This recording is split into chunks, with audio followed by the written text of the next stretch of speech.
and welcome to Hometown Happenings. I'm Carol McCarthy, and I'm here today with Carol Hubbard from the Minnesota Pollution Control Agency. And in a little bit, we'll meet her partner, Clancy, the Mercury Sniffing dog. So, welcome, Carol. Well, thank you, Carol. And sometimes, do you ever get the feeling that you're talking to yourself? Well, today you might get that feeling a little more here. So today we're going to talk about Clancy, and Clancy is one of 2 dogs in the world who sniffs mercury out. He's actually one of 3 in the world. Okay, okay. Yeah, the other 2 are in Sweden, so he's the only one in North America. Okay, all right. So tell us a little bit about, Clancy, and you know why the Minnesota Pollution Control Agency has a mercury detecting dog. Well, Clancy is a 8-year-old chocolate and black lab hound cross. We got him from the Ramsey County Humane Society, and the 2 of us were trained by the St. Paul Police Canine Unit. They trained us like they would a drug or bomb team, but it's just a different substance. So what he does is he goes into schools with me, and we look for mercury spills in especially science classrooms, nurses' stations, and places like that. Places where we're most apt to find mercury. Okay. And we're concerned about mercury because it's a neurotoxin. It affects your brain and central nervous system. Mercury cleanups are very hard to perform, so people sometimes think that they have cleaned up all the mercury that's been spilled from a broken lab thermometer or fever thermometer, blood pressure unit, whatever it might be. And that mercury can still be there in the room, putting out a vapor that can be breathed, especially by teachers. Well, the students too, but teachers are in the same room year after year, breathing air that may have mercury vapor in it, and they wouldn't be aware of it. So this can cause health problems. Okay. So we're concerned about that. Now, how much mercury has Clancy found? Yeah. Well, we find about 40% of the schools that we go into are contaminated with mercury. It's usually in the plumbing, probably from broken fever thermometers and lab thermometers. Because mercury is so heavy, it will get into the drains and get stuck in the P-traps, and we find a lot there. He's found some interesting things in high schools and junior highs across the state, one of which was the wraps on a balance beam, on the feet of a balance beam. He's found half a cup of mercury underneath the teacher's bench in the past. He's found that on numerous occasions actually. Contaminated equipment that they didn't realize was contaminated with mercury. We've removed about 1,600 pounds of mercury so far. We find about 2 pounds of mercury per school. And there are 1,842 middle schools, junior highs, and high schools in the state of Minnesota. So at that rate, we're going to find probably about 2 tons of mercury in Minnesota schools. Wow.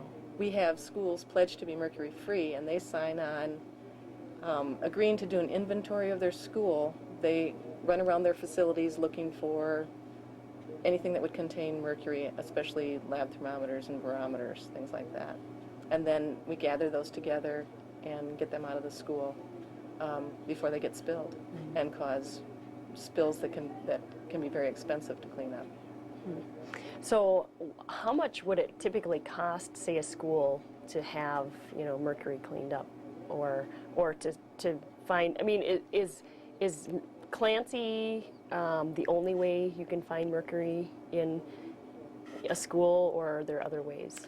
Well, he actually has some competition. Okay. It's a mercury analyzing instrument called the Lumex.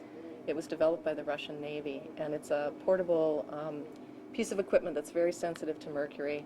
It can read down to 2 parts per billion of mercury vapor in the air, and we use that in conjunction with the dog.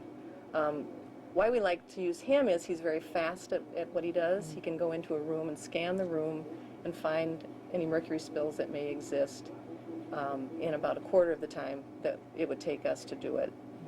And then we can use the Lumex to determine how much mercury is there, and we can also use it to make sure that it's been cleaned up properly.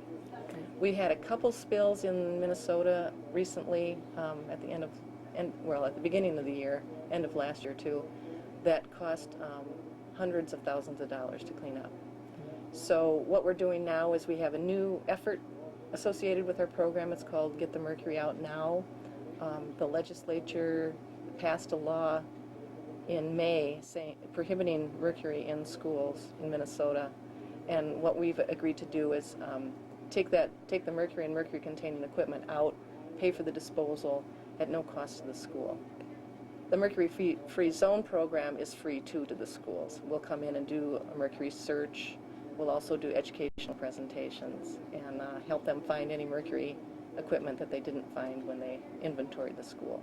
So it's a really nice deal for the schools. It's absolutely free. So Clancy's services are free too to the school. Okay. All right. We're going to take a quick break and be back with more from Carol Hubbard from the Minnesota Pollution Control Agency and her dog Clancy after this.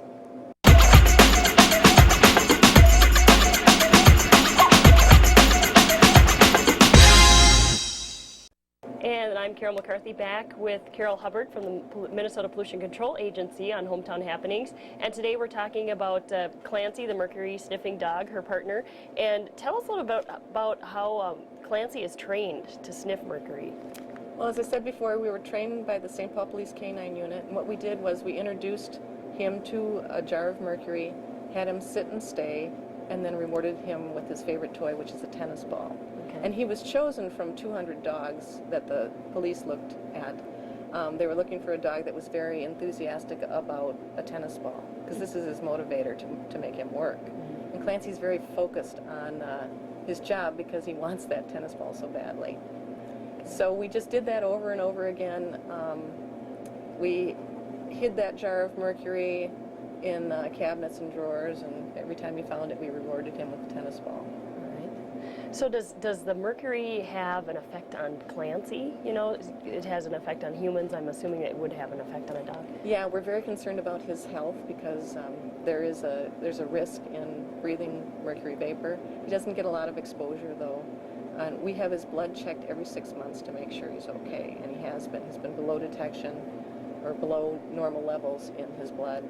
I mean, they can't find anything. They can't find any mercury in his blood. So okay. So and then nobody worries about me, but I have my blood checked every year. Right. Now, do you wear special, you know, when you go into a site, do you wear like a mask or anything, or no, we don't. Okay. Actually, we can tell.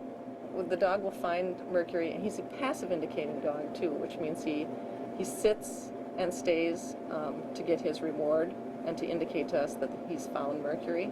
So the beauty of that is that as he's sniffing around, his nose will be in the vapor, and mercury vapor is very heavy too, so it likes to hang as low as it can on the floor, in the lower part of a drawer. As soon as he sniffs it, he sits, and that takes his nose out of the vapor. So he doesn't get an awful lot of exposure that way. Okay. So we're very careful with him. All right. Well, I think it's about time to meet this Clancy dog. Good. All right. And we will be back with Clancy and Carol after this. For your next special event, contact Melissa at Enchanting Events, offering catering, floral, invitations, and arrangement rentals. Enchanting Events. We make events happen.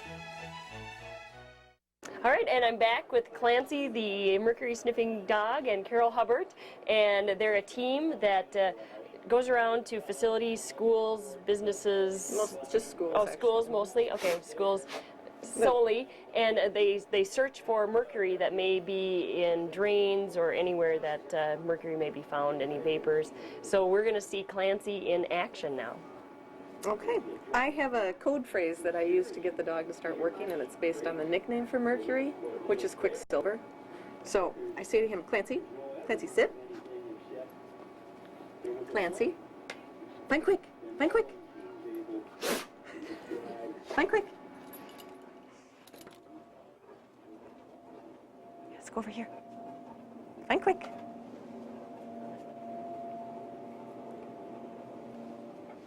Find quick, find quick. And when he finds mercury, he will sit and stay, and I will reward him with his favorite toy, which is the tennis ball.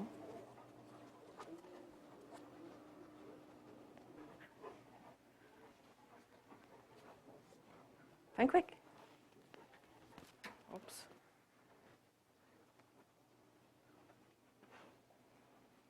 Here, check over here. Check here. Check here, Clance. Check over here. Check here. Come here. Check here. Clancy, check here. Check here. Come on. Check here. Come on. Check here. Show me where it is. I can't smell it.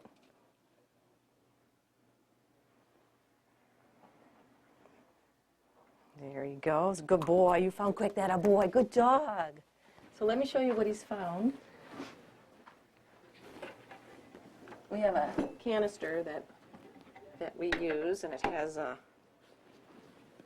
it's a glass jar with a lid on it, and the lid has holes in it. And inside is a common fever thermometer. It has about a half a gram of mercury in it.